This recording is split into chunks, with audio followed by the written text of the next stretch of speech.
జై భీమ్ 99 న్యూస్కి స్వాగతం. నిజామాబాద్ జిల్లా భీమ్గల్ మండలం లింబాద్రిగుట్టపై శ్రీ లక్ష్మీ నరసింహస్వామి కళ్యాణ మహోత్సవం అంగరంగ వైభవంగా బాజా భజంత్రీల మధ్య శ్రీ లక్ష్మీ నరసింహస్వామి కళ్యాణ మహోత్సవాన్ని జరిపించారు. స్వామివారి కళ్యాణానికి ₹1,00,00,000 బంగారు ఆభరణం చేయించి స్వామివారికి ఆలయ అర్చకులచే అలంకరించబడ్డారు.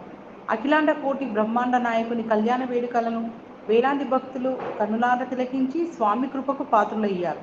మహిళా భక్తులు భక్తి విశ్వాసాలతో పూజలు నిర్వహించారు. స్వామివారి కళ్యాణ వేడుకలకు భక్తులకు ఎలాంటి అసౌకర్యం కలగకుండా ఆలయ అర్చకులు అన్ని ఏర్పాట్లు చేశారు.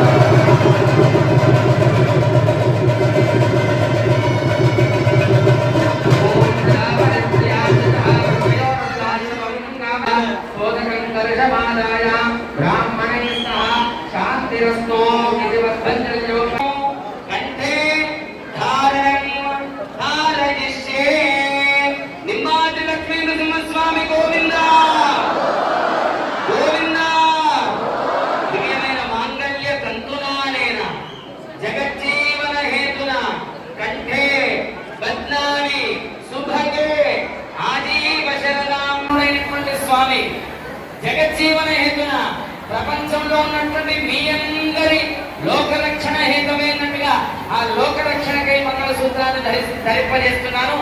నా దివ్యదాసి అయినటువంటి అమ్మవారి కంఠమంతో అంటున్నాడట.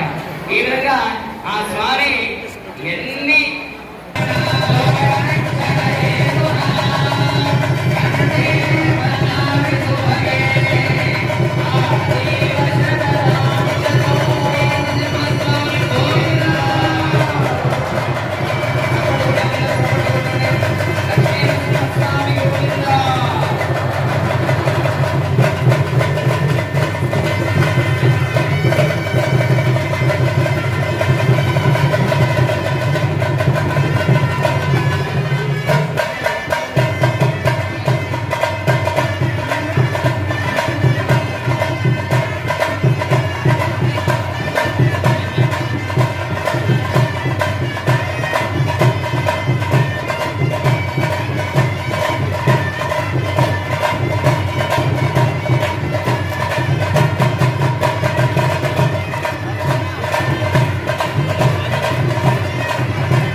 మండల ప్రజలకు కార్తీక మాస శుభాకాంక్షలు. ఈరోజు లింబాద్రి లక్ష్మీనరస్వామి కళ్యాణ మహోత్సవం రంగరంగ వైభవంగా జరపడం జరిగింది. మున్సిపల్ నుండి అన్ని సౌకర్యాలు ప్రజలకు కల్పించడం జరిగింది. ప్రజలు అందరూ చాలా భక్తి శ్రద్ధలతో రావడం, అందరూ చాలా సంతోషంగా ఉన్నారు. అందరికీ మరోసారి కార్తీక మాస శుభాకాంక్షలు. పెద్ద ఎత్తున రావడం జరిగింది. అందరూ చాలా సంతోషంగా లక్ష్మీనరసింహస్వామి కళ్యాణం చూసి వెళ్ళడం చాలా సంతోషంగా